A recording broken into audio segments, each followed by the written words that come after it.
റബ്ബിന് വേണ്ടി പള്ളി പണിതാലിന്ന് കൊടുക്കുന്നതാണൊരു ഭവനമവനും അന്ന്.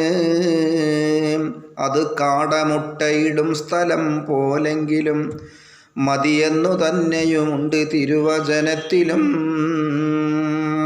കാടയുടെ കൂടോടാണ് നബി ഉപമിച്ചത്.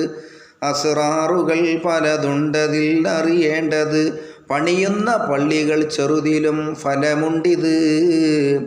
അതിനാണ് നബി അക്കൂടിനോടുപമിച്ചത്. അതുമാത്രമല്ലതിൽ വേറെയും ഒന്നുണ്ട്. മെഹ്റാബിനോടക്കൂട് തുല്യതയുണ്ട്. മലമുകളിലെങ്ങും തന്നെ കൂടതിനില്ല.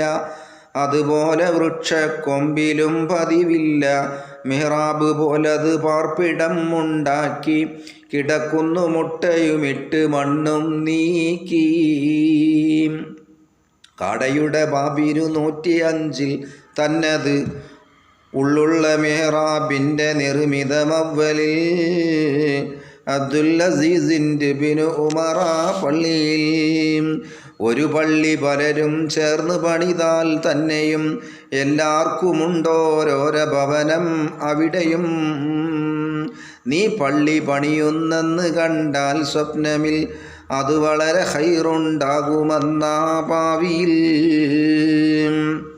ആകാശത്തിൽ നിന്നും വരുന്ന വിപത്തുകൾ പരിപാലിക്കുന്നവർക്കില്ല എന്ന പള്ളികൾ. നബി മുസ്തഫ ഇത് വ്യക്തമായി പറയുന്നതാ. 108 ബറക്കത്തിൽ കാണുന്നതാ. നീ കൂരിരുട്ടിൽ പള്ളിയിൽ പോകുന്നതും സ്വർഗം മുജൂബാക്കുന്നതാ നടക്കുന്നതും.